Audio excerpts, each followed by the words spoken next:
Anak! Naka-ready na ba yung ano nyo? Ha? Kutsara. Ang dali. Hindi mga kalaban. Malakas. Ay, nako. Yung kutsara nasa labaw. Ready na ba yung ano? Ano po? Ready na yung baon nyo? Lichong miklop. May baon na kayo? Yes. Lichong miklop. Tingnan ko. Ngayon na. Ba't tinakpan nyo agad? Hindi ako nagtakip. Ha? Lichong miklop.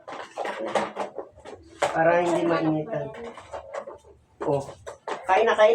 Dali na, sasabay na ako sa inyo. Oh. Atin lang kami. Oh, sige. Sa'yo na yan. Hmm.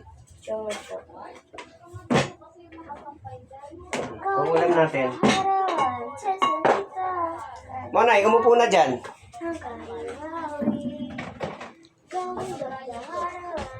Ay, nako, anak. Pray. Salamat po sa pagkain binigay mo po sa amin. Tanghali kami pinagpapasalamat sa iyo sa ngayon. Santo. Amen. Yung kain anak. Ayun yung ano, isda. Mag-isda kayo dahil para natural yung ulam niyo. Oh, yan. Ako na Ah, sige. Hoy, hindi rin ako natutuwa sa'yo, ha? Pasok ka lang ng pasok, wala ka palang exam. Papa, meron ako yung exam. Kausap ko yung teacher mo, kaya wag kang magsisinungaling sa akin. Wala kang exam, wala kang papel na pinasa. Meron akong pinasang papel. Eh kung meron, di sana binasa ni ma'am na nandun yung pangalan mo, Angel Kate. Walang nabasa, anak.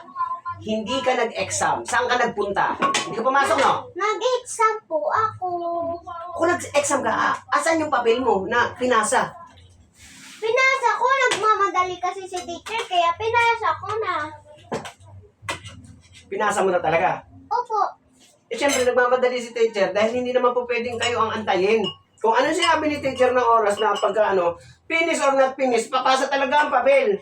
Nga, tama. Nakausap ko ang teacher mo. Sabi ni teacher, finish or not finish, pass the paper. Oh, nagpasa ka? Finish ko na. Oh, eh, ba't wala yung pangalan mo? Hindi eh. Oo nga, nagmamadali nga kasi nga, yun naman talaga ang rules ng school na kailangan hindi po pwedeng magbabad sa ano. Eh, asan ang papel mo doon? Ba't wala silang nabasa? May papel nga ni. Wala nga eh. Sinabi nga sa akin ng teacher, wala daw eh. Nero. Ayusin mo anak ha. Ayusin mo yung pag-aaral mo. Sinabi sa akin talaga ng teacher mo, wala kang exam. Eh, nangungupya lang kasi ako.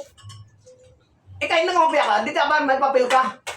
Nangungupya nga lang ako.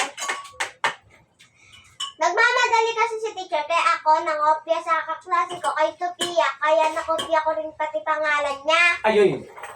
Ano ba yan, anak?